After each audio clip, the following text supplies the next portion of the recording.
est la lanceuse d'alerte à l'origine du scandale de la dépakine. Ce médicament, pris depuis l'enfance pour traiter son épilepsie, a provoqué de lourdes séquelles neurologiques chez ses 2 enfants. Prescrit pendant sa grossesse, cet anti-épileptique fait en effet courir de graves risques au fœtus.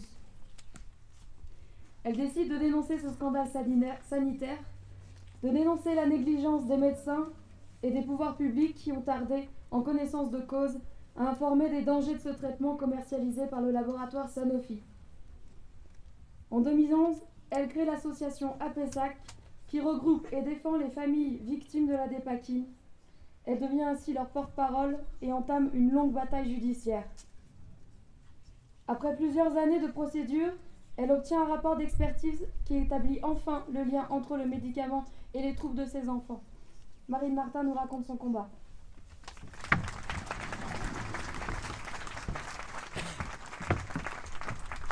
Bonjour à tous, merci, je suis très émue d'être là aujourd'hui parmi vous. Merci à Gilles qui m'a invitée. C'est beaucoup d'émotions. Oui. Je suis d'abord une femme malade, une femme épileptique, qui, pour soigner son épilepsie, a toujours bien pris son médicament comme lui avaient conseillé les médecins. Et quand mes 2 enfants sont nés en 99 et 2002, j'ai à nouveau posé la question, est-ce que ce médicament est dangereux pour la grossesse? On m'a dit, non, non madame, prenez de la vitamine et tout ira bien, il n'y a pas de souci. Quand mon fils est né en 2002, effectivement, d'abord il présentait des malformations, puis après, à l'âge de parler, il ne parlait pas, à l'âge de marcher, il ne marchait pas. J'ai très vite compris qu'il souffrait d'autisme, de troubles autistiques. Et je trouvais qu'entre toutes ces malformations et ces troubles neurocomportementaux, ça faisait beaucoup, comme je dis, trop de malchance pour être honnête. Et c'est vrai que dans la presse, j'avais lu à l'époque les histoires d'enfants qui avaient été exposés aux pesticides, les filles d'agriculteurs qui présentaient le même type de malformation génitale notamment.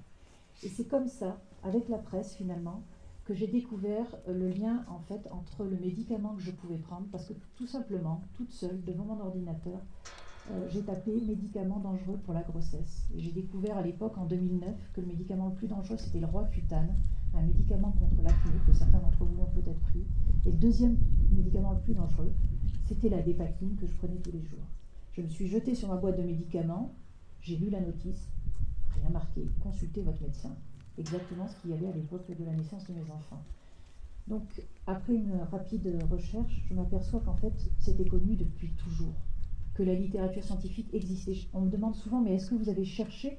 Non, j'ai pas eu à investiguer, tout était là, dans mon ordinateur. Tout le monde savait.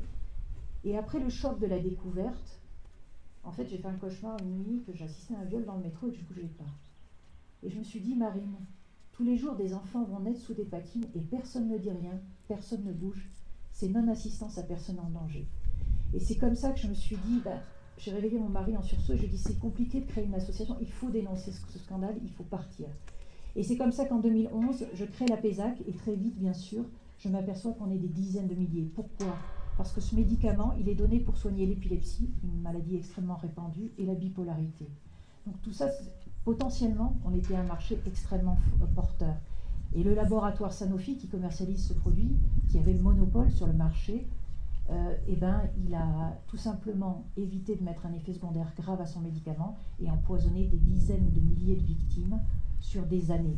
Parce qu'il faut rappeler que la dépakine, c'est un médicament français, inventé dans la région du côté de Grenoble en 1967, et donc ça fait 50 ans qu'il est prescrit. 50 ans qu'on empoisonne des enfants dans le ventre de leur mère.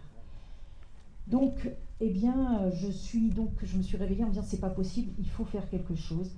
Et c'est vrai que très rapidement, moi je vois la lanceuse d'alerte qui est Irène Frachon en 2011, et je me dis, waouh, cette femme, elle est admirable, il faut absolument que je me lance dans ce combat, et ça passe par un combat judiciaire, se lever, se relever, malgré le handicap, malgré la maladie de mes enfants, et regrouper ces familles, parce que pour moi, ensemble, on était plus forts, et ensemble, on allait leur montrer qu'on n'allait pas se laisser faire.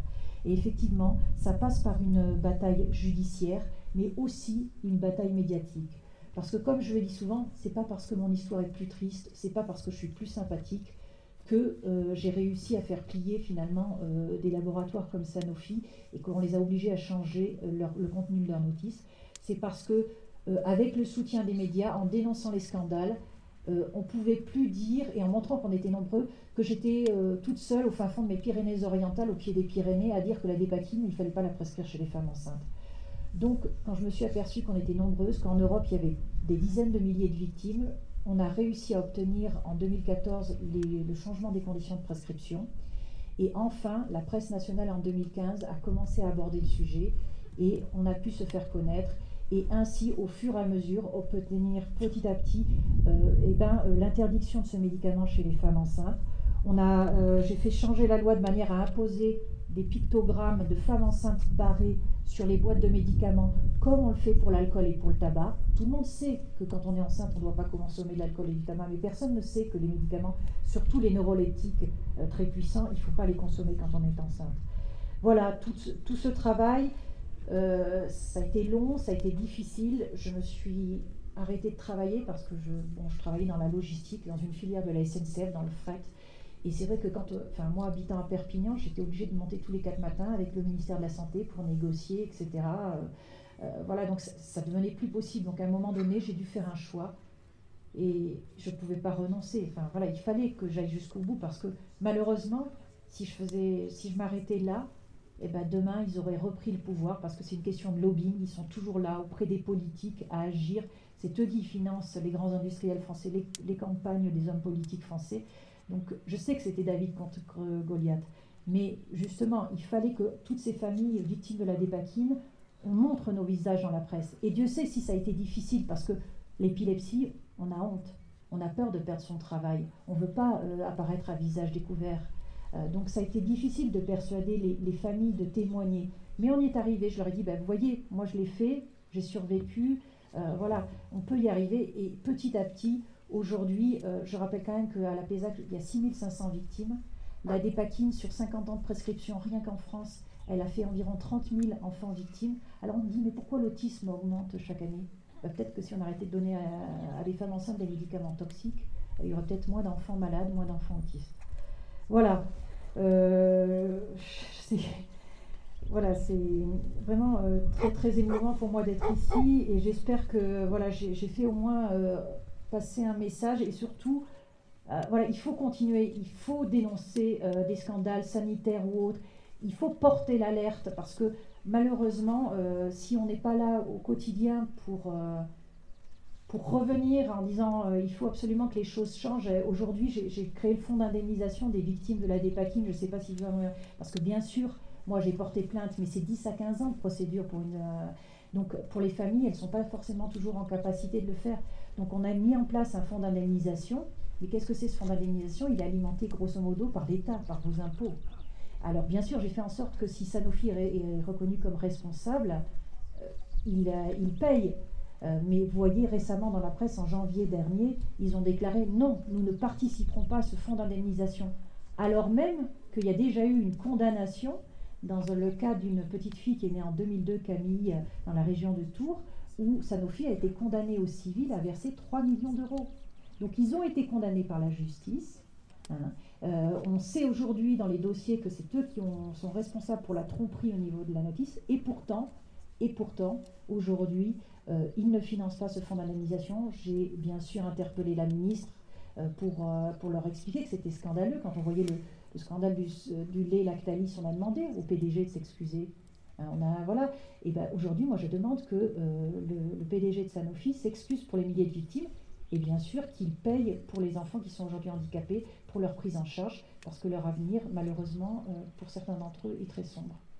Voilà, je vous remercie et surtout, continuez à vous battre, ne vous laissez jamais faire, voilà, il faut y croire et on peut faire changer les choses même quand on est des simples citoyens, simples patients. Je vous remercie. Merci beaucoup.